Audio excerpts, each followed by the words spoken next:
Hello everyone and a warm welcome to this afternoon's webinar, Community and Dementia, Creating Better Lives in the Borders. My name is Arlene Crockett and I am the Director of Evidence and Influencing for the Dementia Programme here at the Life Changes Trust, and I'm delighted to be chairing today's event.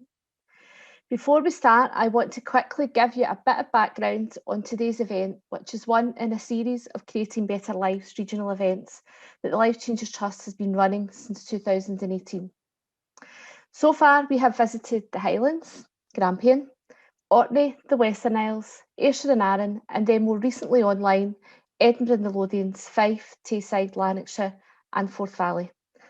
For each of these events, the Life Changes Trust works in partnership locally with people who are living with dementia and unpaid carers of people who have dementia, as well as others in the community who support individuals, families and projects. This partnership approach helps with the planning and development of each event so that they are reflective of local communities and are led by the communities themselves. For the last few months, the Trust has been working in partnership with individuals and organisations from across the borders to design today's webinar. From this work, the Trust has been learning about what matters to people living in the borders who have dementia, are an unpaid carer, or who provide support. For instance, are there gaps in services, and if so, what needs to change? What has been really difficult during the pandemic for people, and what has worked well that we can learn from? These events are designed to help support local areas and all of us to think about how communities can uphold the human rights of people with dementia and unpaid carers. So that's a bit of background to our Creating Better Life regional events and why we do them, and we're happy this afternoon to be hosting in the borders, albeit online. Before we start the event today, just a few things that might be useful. There is one short break in the programme, but if you need some time away from your screen, apart from that, then that's okay, just go ahead. This event is being recorded. It will be on the Life Changes Trust website very soon, along with a package of learning and evidence so that you can catch up if you miss anything today. We will email everyone who has signed up today when this is available. The package will include 2 short films made by Alzheimer's Scotland and Outside the Box, who share more about their work in the borders, the challenges they have faced and the learning they want to pass on. As well as this, a full report from the storytelling sessions that you'll hear more about in a minute by the Village Storytelling Centre will be included, as well as a short evaluation and summary report of the event today. And the full webinar recording will also be available as part of that package of learning. So a lot that can be used by all of you in your own work going forward. In a moment, Dan Selridge from the Village Storytelling Centre will introduce the priorities developed in response to what was highlighted by people living with dementia and unpaid carers, as well as staff and volunteers working with people affected by dementia as part of the storytelling sessions. You've also received these priorities in your joining notes. If you would like to ask a question today of the panel, then please feel free to do so. We want to see lots of questions in that Q&A section at the bottom of your screen. There is also a chat function, so please, in the chat section, please use this if you have any general comments. You'll see in the chat function that there is a drop-down menu. This gives you the option to share your comments with the panel or with everyone. So it's always nice to share and let people see how you're feeling about the event and what your thoughts are. So please remember to select the all panellists and attendees, so the everyone option. Thanks for bearing with me. That was a lot to get through there. So on to our event. We'll start by talking about the local priorities here in the borders. In a few moments, we're going to hear from Dan, as I said before, who will be taking us through the work that the Village Story Centre has been doing with people here in the borders to find out about what is important to them and their communities and what their priorities are for creating better lives. The Village Storytelling Centre has been running storytelling sessions, and they work by using creative methods to support people to tell their story. Storytelling is a gentle, practical way to do this. Firstly, let's find out a bit more about how storytelling more generally works.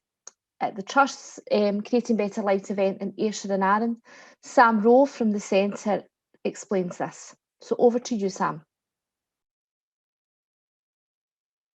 Good morning, everybody. I'm not Arlene, I am Sam, you might notice that. I work for an organisation called the Village Storytelling Centre, and over the last year we've been working with the Life Changes Trust to develop this storytelling approach, which you might have heard being talked about. And so I just want to tell you a little bit about the process that has led us to the priorities that you'll find on your table. We are an organisation that uses storytelling to support communities to find their voice. We've been working in collaboration with another storyteller called Claire Hewitt, who has a background in the Living Voices project, which worked in care homes across Scotland, gathering stories from the residents there. Our workshops, which we've been instigating, they normally begin by gathering everyone together, and we always start off with a song and a traditional story. And that just gives a feeling for, this is a different kind of meeting. Claire put it really nicely, I think, when she said people think they're coming to a meeting, and what we try to create is the atmosphere of gathering around a kitchen table just to share. But that story will often have thematic connections to some of the concerns that the group might be carrying, and we'll use that story then to kind of start off leading the conversation. It might be a story about building relationships, or it might be a story about community or a supportive society, and we'll let the kind of ball start rolling with that. So it kind of starts the conversation off from a kind of different and unusual place. Sometimes that conversation is enough. Sometimes people have come to that meeting kind of with a lot that they wish to share, and we just kind of give them the space to speak and to listen. But also we have the option to kind of like move into a next stage, which is to actually use a story creating process to support people to share some of their thoughts and feelings. And that normally revolves around creation of a character. So if we're working with a group of carers, we might create a fictionalized character who shares some of their experiences, who we could imagine being a member of the group that we're sitting in. And that character gives people the space to kind of project onto it, onto him or her, some of their own experiences, which gives them the chance to regulate their own level of personal disclosure, but also find the space perhaps to share some things that they might find painful to kind of like to talk about if there was too much personal focus. So for example, in another area, we talked about family conflict. So I don't know if that was happening in the participants' lives, but by being able to talk about this character, we were able to really explore those issues in a really open and kind of supportive manner. The other approach that we might use then is also to kind of introduce an overnight bag that belongs to a person perhaps living with dementia. And in that bag, there'll be all sorts of thematic objects that we've picked up from previous discussions that we've had. And we'll pass those around the participants and ask them to talk about those and what it might mean to this character who owns this bag. So that might include doctor's letters or a driver's license, which is now out of date, or a set of keys. We might ask who helped pack that bag.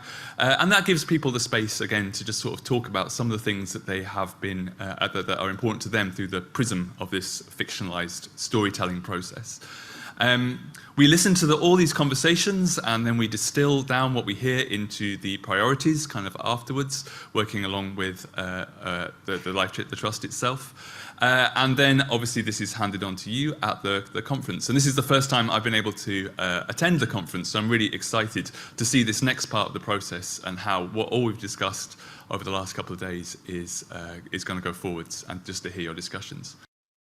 So huge thanks to Sam for sharing with us how storytelling works so that people can tell their own story and have their voices heard. As we said earlier, these sessions have been taking place here in the Borders. After the sessions, all of the conversations and stories are gathered and are used to develop a set of local priorities based on what people have told us. I am now going to hand over to Dan Serridge from the Village Storytelling Centre to tell us about the border sessions and present the priorities. So welcome, Dan, over to you. Hello, I'm Daniel Serridge from the Village Storytelling Centre, and it's a pleasure to be able to talk to you today, and thank you for having me along. I've had the fortune, the privilege to be working alongside Life Changes Trust now for close to 2 years in a variety of different places on this project. And thank you to Sam for talking there about the work that we do and how we approach it. The work that we have delivered as part of this project, with the Life Changes Trust, have been about exploring many different things, but I just want to point out 2 key elements to what we do. And one thing that we're in the market for is the power of story. One thing we believe in is that the story is the currency of human connection. We believe that story allows people to connect in a way that goes beyond how they normally would interact. So what we do is we utilize story to encourage people to share. How often do we hear a story, do we hear a tale, and not be encouraged to then step forward and share what we believe? The other thing is we think of everyday stories that people have, that people keep, that people hold as pieces of artwork that deserve to be held up on a plinth, in a gallery, given their own little space to thrive. And this project and our work has been about encouraging people to feel and to know that what they have to share and the stories that they tell have huge relevance and huge importance, and can have a huge impact on the way that dementia care across Scotland can develop and change and shift. So how do we use story in this particular context? Well, the Village Storytelling Centre has worked with several key groups across the area, across the borders, as part of this project. It's responsible for working with people with dementia, with unpaid carers, and with staff and volunteers who are associated with dementia care. And within each of those sessions, it's been about drawing out opinions and thoughts and challenges that are currently being experienced, at which point we pass that information on to the Life Changes Trust, and they develop those ideas into priorities, which I'll come on to speak a little bit more about shortly. But I want to give you an idea of how we get there. It's all very well talking about story, but what do we actually do? In all of those sessions, we start with a story. We have to offer something, because if we don't offer something, then why should we receive anything back? And we're interested in the metaphorical. We offer a story that on the surface can seem sort of fantastical, can seem magical. There may be giants, there may be wizards, there may be deep dark woods, there may be big bad wolves, but what they each represent, it can be a huge range of different things. A story only becomes rich and interesting and fascinating when we place our own meaning onto them. So within this context, what we were finding was that people were connecting with all the different imagery that might exist within a story. The deep dark woods can be both a place that is scary and a place that's frightening, but can also be a place of sanctuary and a place of calm. So where are those particular places in your own worlds, in the worlds of the care that you give and that we offer to different people? Giants and other characters, they can be a very good metaphor for describing the big problems that we experience, the things where we feel big and we feel unwieldy and we feel like we can't grasp things. Yet, particularly in care work, we can also feel shunned or isolated and indeed feared by a larger population. And that's certainly true for perhaps people with dementia too. So when we've explored all these different metaphors, what we're discovering is it doesn't take long for everybody in that context, people with dementia, unpaid carers, and staff and volunteers, to connect it to their own lives and be able to articulate what they're experiencing in a much more deep and powerful way, perhaps without even fully knowing that they're doing it. In the sessions, we take this idea, we take the story, and we begin to explore what care is. And we ask the group to describe for us how to define care. And what I want to do for you now is just read out what care is to the people of the borders. This is a collection of the different ideas and definitions that we have for care from people that took part in the sessions. We've decided that care is the following. Care is about respect. It's about dignity. It's about ensuring that people have the basic needs met. It's about social and emotional and physical health. It's about having company. It acknowledges an individual's likes and dislikes. It acknowledges their values and beliefs. It ensures their voices are heard. It provides us comfortable space. It's about maintaining relationships, working in partnership with people. And it's not about taking things at face value. It's about a smile. It's about being inventive and thinking outside the box, spending time with people one-to-one, going for a walk. It's about seeing how they respond here and now. It's about a team effort, seeing the birds and the trees. It can be as simple as the birds and the trees. And I have got in big, bold writing here, it's about choice. It can be unique. It can be a place of safety, a place of empathy that's practical. It's about listening. It's about a willingness to help and engage. It's about ideas and activities and resources. It's about trust, the ability to be vulnerable, patience, open and honest. It's about respectful boundaries. It's about the knowledge of a person. It's relevant. And above all, more importantly than anything else, it's about love. And we found by encouraging people to define care, they place love in it so often. Love comes out again and again and again. And although it seems like such a nebulous term, it becomes clear that at the center of all this work with dementia care, love is at the center of it. And you can see it in the eyes of the people who are involved in this. And that's why this has been such a privilege to be part of. We would then take this idea and we would apply it directly to a character. We'd create a new character that becomes a symbol for everybody. They take on the different meanings and the different forms and ideas that we have. I don't want to tell you too much about the character building today, because you'll see some of that information in the document that's going to follow this work. And you'll be able to hopefully make the connection yourself between this character that's new and fresh and perhaps what you're experiencing. But for the people taking part, they're able to then talk safely about perhaps some of their issues because they're placing it into the realms of the fictional. So all this information comes together and we pass that on to the Life Changes Trust, and they then turn that into priorities, which we will show you now. So here are the priorities for the borders. Priority 1, I'm just going to read these out and hopefully they'll have an opportunity to just sink in. I'm not going to speak too much about them. Priority 1, we need more support that gives a voice to the people who are dealing with the condition on a day-to-day basis. People with a diagnosis, carers and other frontline workers have little say in what is being decided, and there needs to be a space where these voices could be heard. We would like to see opportunities and choices to meaningfully engage and contribute to our communities. We don't like to be preached to. Here's a quote. What is important is the local community, but the service providers are not community focused. Health is centralized, making it impossible to really know what is available to you and for them to literally be there to be able to look after you. Priority 2. Can we address loss? The loss of independence, loss of a social life.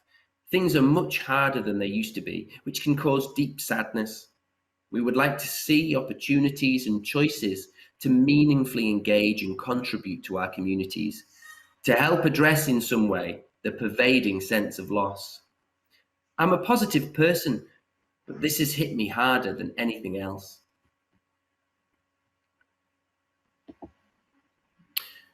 Priority 3, we want better access to personalised support. People with dementia and unpaid carers need flexibility in approaches to care that are joined up and are not just about responding to a crisis. What they say I need and what they say Susan needs is not what either of us want. It's very difficult. Support only seems to arrive after a point of crisis. The minimum should be dementia-friendly GP practice and a regular checkup, which is not just about the medication, but about how people feel. Priority 4, me time is very important, but incredibly hard to have as an unpaid carer. Trying to make time and arrangements to get access is challenging and creates conflict. What we need is appreciation and rescue, someone throwing you a line when you're going down a whirlpool. I think the world needs educating about unpaid carers. I don't mean the money, I mean they're not given the status they should have. We don't want patted on the back, but we want some understanding, some recognition and support. Priority 5. People with dementia still feel stigmatized and have to cope with other people who don't have that understanding of what it is to have dementia. They sometimes feel like the other. There is a need for understanding and respect, recognizing what it is like to live with dementia. In the end, you're alone with it. In the end, with the really nitty-gritty, you're alone with it. I don't know how you address that. Priority 6. We would like the importance of peer support to be acknowledged and supported. It is important to have spaces to talk freely, to learn from others in a similar situation, and the importance of feeling a sense of solidarity and support. You learn to be on your own, really, but you realise more and more that you need connection. What I'm discovering is no one teaches you about relationships. When they completely change, you have to learn not to react in the way you have always reacted. You have to learn all kinds of things that were never taught to you. A lot of it is learned through talking to fellow people like you, and it's so good to have these conversations. And it was really good to have those conversations too. And those were your 6 priorities there. And I can only hope that they, in some way, match the wonderful, honest feedback that we received on this project. I think what you see in those priorities is some amazing imagery that can connect to story. This idea of a whirlpool and the idea of feeling isolated, all spilled from connecting and understanding a story. And I feel incredibly privileged and lucky to have been part of these conversations and to listen to the amount of care and the amount of heart that people have for the people that they're caring for, or indeed the people that they're responsible for. And I know I mentioned it earlier, and I know it sometimes feels slightly trite to say, but what was evident to me is the amount of love that exists in this field, in this area, and what is hugely abundantly clear is how much that love is often not seen or recognized. And I only hope that for the people that took part in this project, that their voice and their ideas and their stories feel like they have been heard and listened to, and are now being shared to a much wider audience. Thank you so much for listening. It's been a real privilege to talk to you today, and a pleasure too. And that's where I'm going to finish. So thank you very much. And I'm going to hand you back to our chair for the day. So people might want to take a wee minute, so I will just keep talking. So thanks to Dan for illustrating so well what took part in those sessions and really articulating the real power of storytelling and what we then can take from that and use in terms of the priorities and what we need to do moving forward. We want to pay tribute to everybody that took part in those sessions, because it's often very emotional sessions that take place, and people really do use the opportunity to have those safe and supportive conversations with the storytellers. So huge thanks to everybody and to the storytellers themselves for doing this work, because it's been a huge part of the regional influencing work that the Trust has been doing, as I said, since 2018.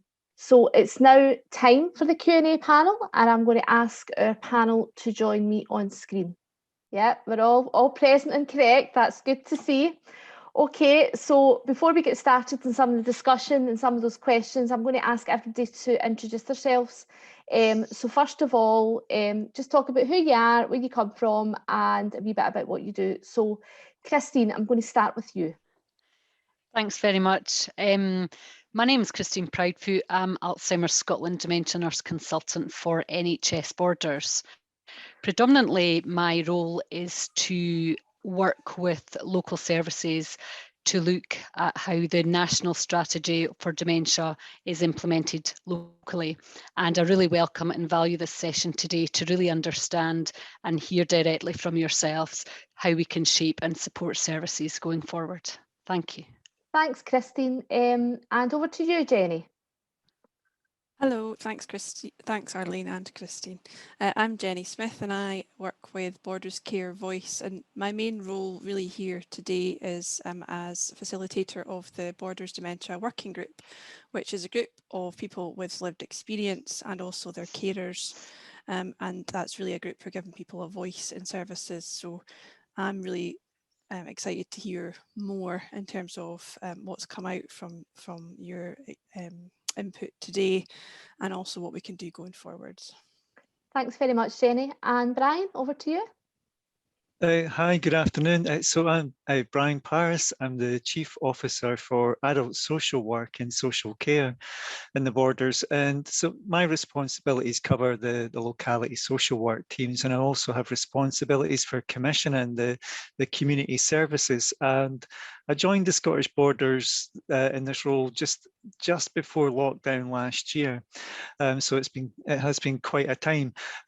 Prior to coming into the Borders, though, I was a lead role for older people and lead for the dementia services that were in Midlothian.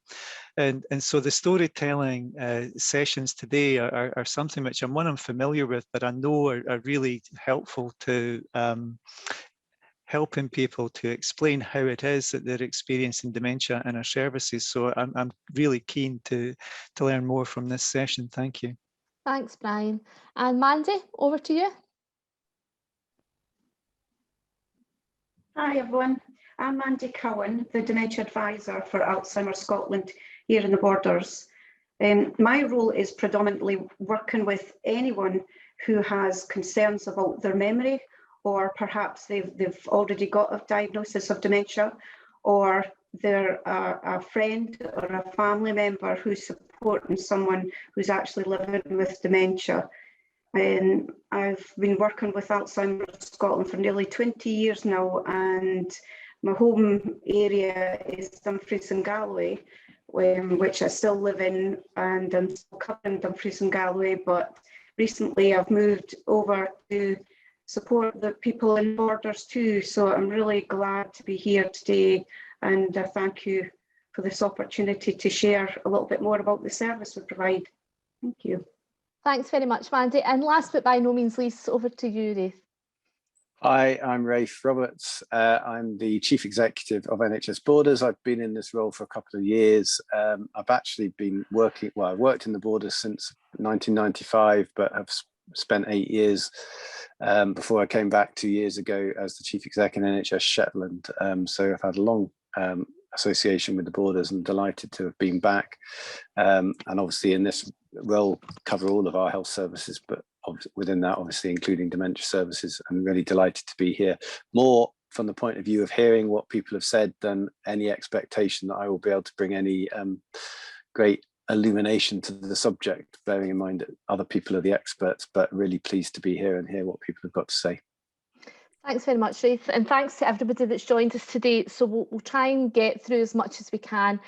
I want to just cover off some of the questions at the start of the Q&A, which are primarily focused in the storytelling sessions, and that'll help us to address maybe 3 or 4 questions. So just to say that the storytelling approach that we have used has been used to really take a draw on what people's experiences are at a local level. So what matters to them, what's important, what is life like, what are the challenges, and what do they see as things that could be changed in the future. So that was the purpose that the Life Changes Trust commissioned the Village Storytelling Centre to do the sessions for. But I'm sure in terms of more locality work, in terms of the storytelling approach being used for support, then maybe some of my other colleagues could maybe address that in a wee minute. Just to say that the groups are not mixed, so the sessions that we have commissioned We had sessions separately for people with dementia, we had sessions separately for unpaid carers, and we then had sessions separately for paid staff and for volunteers, so that everybody had a safe space to do and to express their thoughts and their feelings around what life was like. We also did both an online offer and also a telephone offer, particularly for people with dementia and unpaid carers, so that people had multiple options to engage, and that wasn't too much of a barrier, because we know that online's not everybody's preference. What happens is we also have a trust member of staff that sit alongside the storytellers, so that if anybody does get particularly distressed or upset or needs a bit of support, then there is somebody on hand to provide that at the time. And we would always, if necessary, do a follow-up phone call to that individual or that individual's family to check that they're okay. I don't know whether Christine or Mandy or even Jenny wants to, one of the kind of initial questions on the Q&A was around the storytelling approach, and whether whether it's thought that creating life story-based support is possible without the basic dementia-friendly infrastructure such as hubs, day services and primary carer meetings or consultation points. So I don't know if those panellists that are delivering support and services in the area maybe want to pick up on that question. So I'll say that again.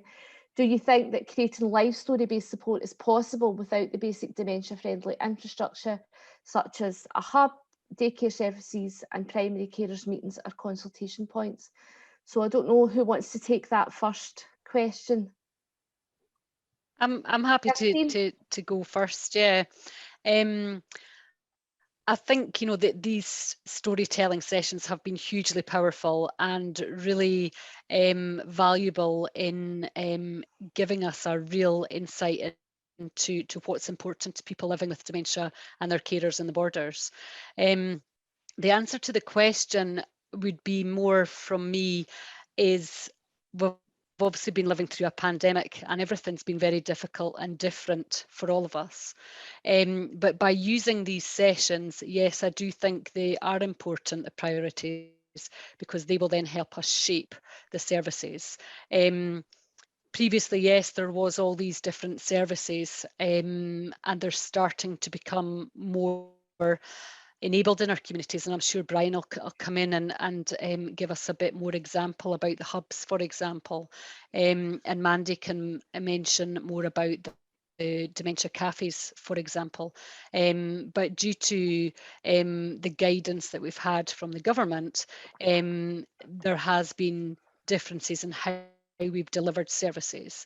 For example, a lot more online support. And sometimes a lot of us thought that won't work. For some, it's worked really well. It's saved them traveling. They've felt safer. Other people have felt that a huge challenge. So some of our learning and working and living differently, there's lots of learning from that, and it's about using that to develop our services. But I'll let maybe Mandy or Brian come in on the other aspects of the question, if that's okay.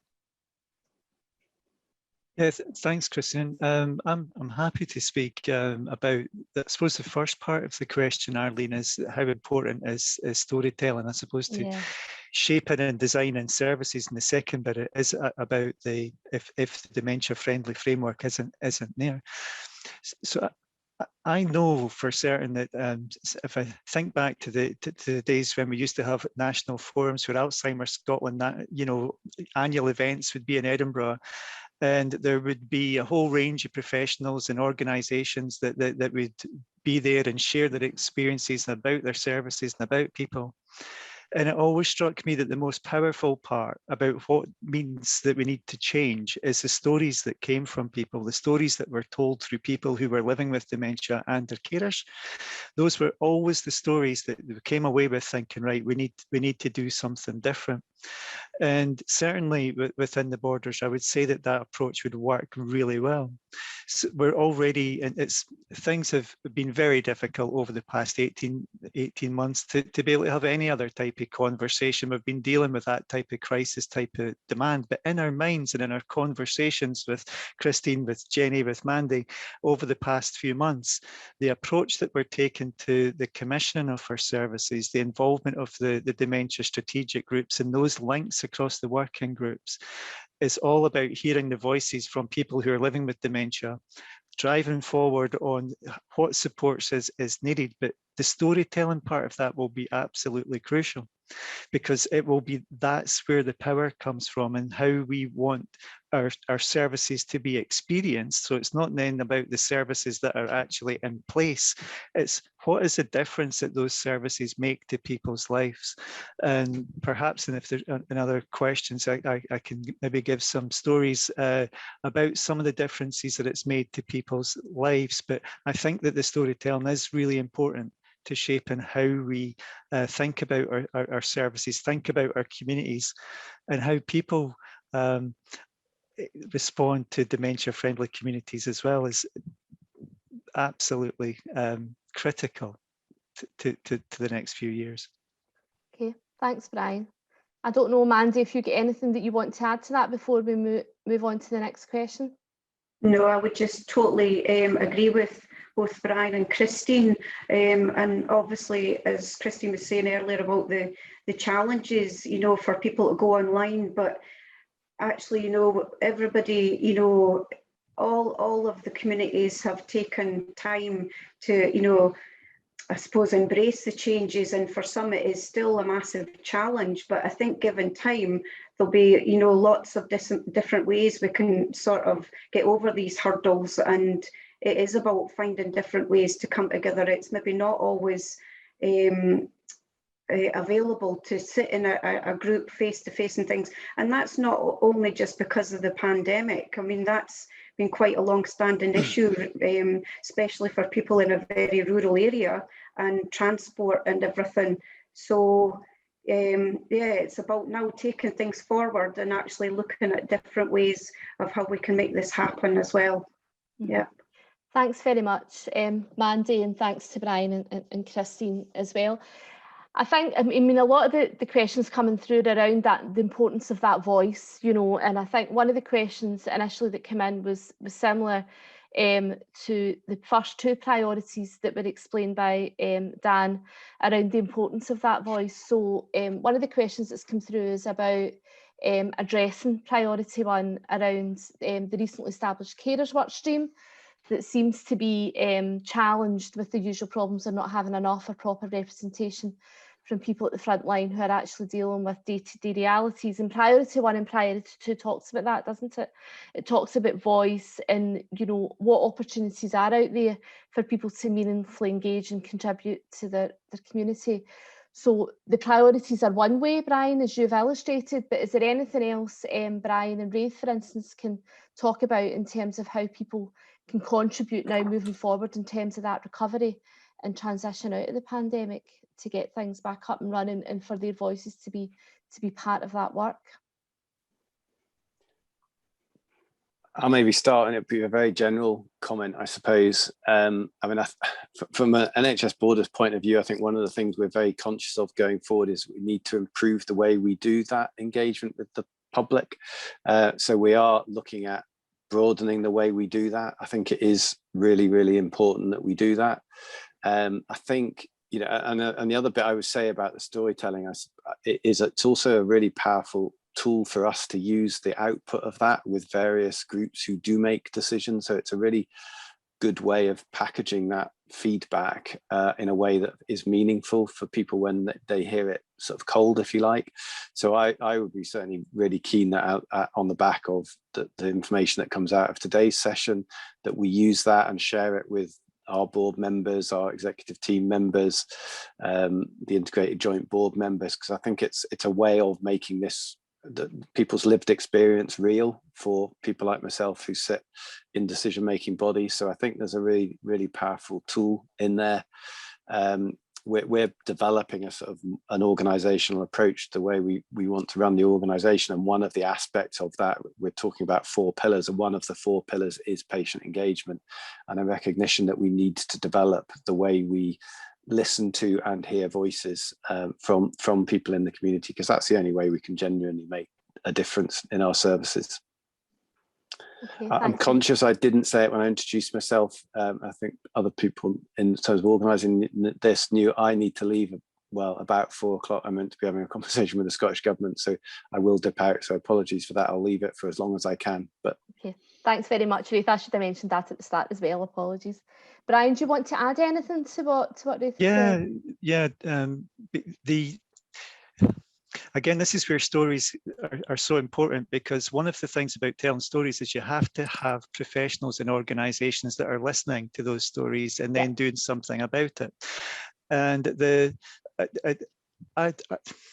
every situation is slightly different. So as a commissioner, I'm probably encouraged to think about large scale type of surveys, engagements and programs of work, when in actual fact, so often it's the individual stories that help portray what we need to do, as much as those large scale feedback and sessions that we have. And I'm reminded of a situation where it was a young woman who had dementia. She was married and had 2 teenage children.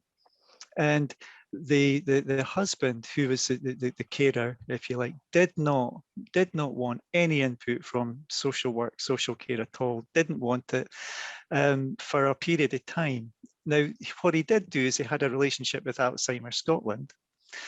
And so thankfully, it's that coordination of communication that can happen, and trust in terms of stories to be told. So the Alzheimer's Scotland worker gets in touch with me and says, Brian, there's this family, there's a whole heap of things that are going on for them. They really need support, but actually they do not want any type of formal intervention by social work or social care just now.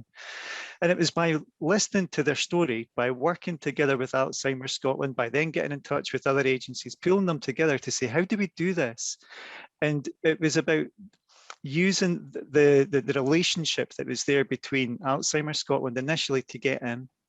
And then over a period of weeks, that they actually came to us and said, Brian, can you do anything about getting some money for lights in the house? Just because right now it's like Blackpool Illuminations that's in there, and could we get something done? So I said, yeah, that's fine. We gave it was a very small amount of money. It was like a couple of £100 to get in and to get the lights done. And that was the door opening to services. Over the course of that year, they got more and more involved. And by the end of 2 years, they were speaking in front of service user forums about actually how important it is to engage with the council, with social work, with Alzheimer's Scotland, with all of the professionals in order to get the right support. So I suppose what it is in terms of when we think about listening to or giving a voice to dementia in the borders, it is making sure that we do have systems and processes that engage at a large scale, but we actually listen and act and collectively continue to speak to each other on the small individual stories that help us think we should be doing more of that or less of something else. Mm-hmm. So I would just encourage people to engage with the services that are around about. It doesn't matter who it is, we'll all speak to each other, and we should be then able to come up with the services that are in the communities that are needed, and therefore hopefully giving people not only a voice but seeing action at the end of it. And that kind of leads on, thanks Brian, nicely to what's going to have to be, I think, our final question, but we'll try and fit something else if we can. I mean, there seems to be a commitment here from what has been shared so far around what storytelling sessions have taken and the priorities that have been developed around using that and looking at developing that even further at a local level to inform what's happening in the borders. So probably my final question is, can you tell us, about how the priorities and the learning from today's webinar will influence local dementia policy and planning work in the borders? So, for example, is there a strategy development underway just now? And how is what everybody's expressing today in terms of voice, in terms of how that has impact, going to then have an effect on that? So probably I would hand that maybe over to Christine first, and then look at others. I'd be quite interested to hear from Jenny as well about the Dementia Working Group too and their impact. Yes, certainly the Borders Dementia Working Group's key in the voice and shaping And at the end, I'm more than happy to share some links or information that may be helpful when you put that on your website with all the other information. In relation to the how will these storytelling sessions priorities influence and shape our services, as Rafe said there just before he needs to head away, that we really hear and recognise and value the contribution of the storytelling sessions. And the Borders Dementia Working Group have also developed their own vision of what they would like the services to be. So by bringing those together, we really have a strong voice of experience of how it really feels to live with and care for people with dementia on the borders. And by sharing that, as Rafe intimated, with the leadership teams, the executive teams and the management teams who commission and make decisions about services for people living in the borders. Thanks, Christine. Jenny, do you want to maybe add a wee bit and just talk to people a wee bit about the vision plan or document that the Borders group have developed? Yes, so they actually developed that way back in early 2020 when we were still allowed to meet face to face, and that was really we created a graphic. So it's really in graphic form in terms of what people felt made a good life for dementia, for people living with dementia on the borders. But also at the end of it, we talked about what we would like to see change. And there are some, there's kind of no surprises in some senses in terms of wanting to see more person-centered services. Wanting to see more of a localized approach was really a key element. Decentralization was a big part of what people were essentially talking about, wanting to be able to access services through a local GP, and having something. I think a really big gap for people in our group has been after post-diagnostic support. They get their year, 2 years, and then there's a feeling that they're kind of left to their own devices. So there's some ideas in there in that vision about how we can try and meet and fill that gap. So that was a really a key element of the vision in terms of what came out of it. But the other thing, just quickly to mention, that we are doing, and we would be looking for more people to get involved actually. We're pulling together some short films. We're making a series of short films funded by Life Changes Trust to tell the stories of people living in the borders with dementia. So they will be really, again, going back to that the power of the story. The group felt it was really important to capture experiences for folk in the borders, because the borders is quite a unique place. It has several rural challenges that maybe other parts of Scotland where these stories have been captured previously haven't. They don't face the same kind of challenges, so they will be happening. And as part of that work, we're also looking to see how we can reach out to people who maybe don't want to be part of Dementia Working Group, but would like to contribute in some other way, or would like to regularly have a voice and be involved. So it's about recognising that not everybody wants to necessarily be part of a formal group. But so part of the work that we want to do is to be able to reach out to those folk who would still like to be regularly involved in some way. So that's what we're planning to do as well. Thanks, Jenny. And it's good to see the synergy between that vision and what the priorities look like now from the storytelling sessions, because quite often I know what we've spoken about with local partners in other areas is, how it was before the pandemic is very different to how it is now, but there still is that synergy and that connection, I suppose, and the themes are still the same. It's just the experience is different, and it's much more difficult now. So good to see that there's still that synergy between that vision before and now, almost post-pandemic, as things start to transition and recover. So I think we're just about finished with the panel. Does anybody have anything else, anything burning that they want to say to our webinar audience before I ask you all to say goodbye? Any burning points or anything that you want to share? Brian?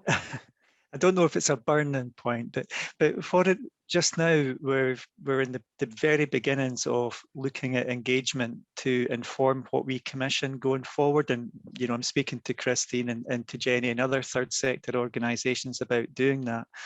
And I would just encourage that, irrespective of who's listening to this, hearing to this meeting today, this discussion, that if they do want to get involved with it, then please do something to get involved in that conversation when the opportunity comes, either as a worker or as someone who is living with dementia or as a carer.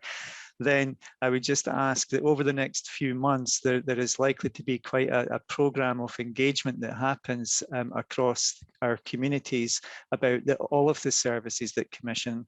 And we should be making sure that dementia is a feature in many of the programmes and not seen in isolation. So I suppose that's just my ask from the people who are listening in today. Thanks very much, Brian, and that's really good to hear, because I know a lot of people are asking questions about how do we get involved, how do we express how we feel, how do we, make that impact. So it's good to hear that ask, and that people can get involved. So just a huge thank you to you all for making the time today, for being on the panel. As I've said, there'll be lots of things that will come after this webinar in terms of information and learning. So thanks for contributing to that. And I just want to say a huge thank you and farewell to you all. And I'll just do the summing up and the next steps for the webinar. So goodbye, everyone. Huge thanks to our panel for joining us and answering those questions. And apologies, because the 30 minutes always runs by so quickly. So if we didn't get to a question that you'd posed or you didn't feel that we covered it, then please come back to us and we can always pass some things on if need be. So a few more words from me before we finish today's event. And just to say, it is really just the start of the conversation for Borders. And as Brian said, there's still a lot of work to be done and to be taken forward. And there is that ask for people to get involved. And there's so much potential from the learning from the event today that can be taken forward in that respect, as well as everything else that people have expressed today on the chat and in their question. One call to action from me today is that you take some or all of today's learning into your own communities, groups and organisations and use it to influence change. It's important for those people that took part in the storytelling sessions, more specifically, to know that that what they have shared and to know that the priorities that have been shaped as a result of that is going to contribute to change and improvement locally. We've seen that happen in many other areas, and going back to some of the points that have been made in the chat, what happens around the priorities is that they often then shape the plans going forward in that locality. So we've had real success in how that's happened in many areas. Orkney's a really good example where all of the priorities now are part of and being realised within their local dementia plan. And there's lots of changes being made as a result of those storytelling sessions and the priorities that have been developed.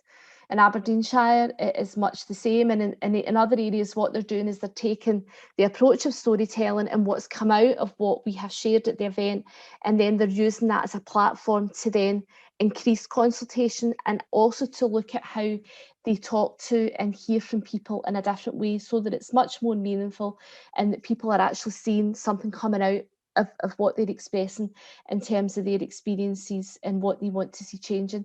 So we do see outputs from these storytelling sessions and the priorities. It takes time, it doesn't happen overnight, but we are seeing real success from that, and it's good to see that they're actually making a difference. I just want to say a huge thank you to everyone that have joined us today from the Life Changes Trust. We appreciate at the Trust everybody getting involved in these events and coming on and joining the online sessions, because I know that there's been a lot of online over the last 18 months and it can get quite weary at times. So thank you very much for taking the time. Also to our planning partners for their endless support in getting us to this point. It has taken us 18 months with Borders just because of the pandemic.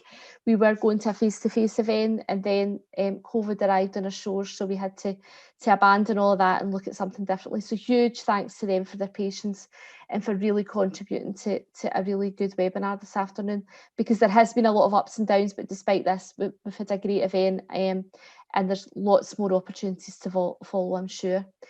We will send out an email when the package of learning and evidence from the event is all collated. So that will include the films that I mentioned from Alzheimer's Scotland and Outside the Box about their local work.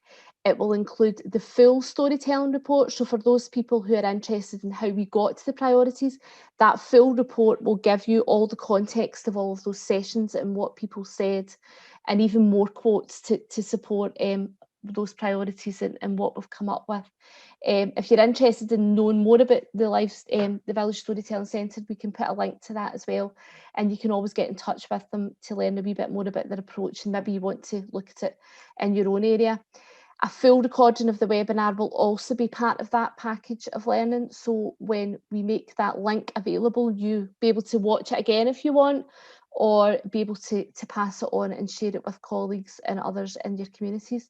So again, a warm, a big thank you really to everybody that's been part of today's webinar. Thanks for joining us, and I hope you've enjoyed the experience, and as always we would welcome any feedback to improve things moving forward. So goodbye everyone, and have a really nice evening. Thanks.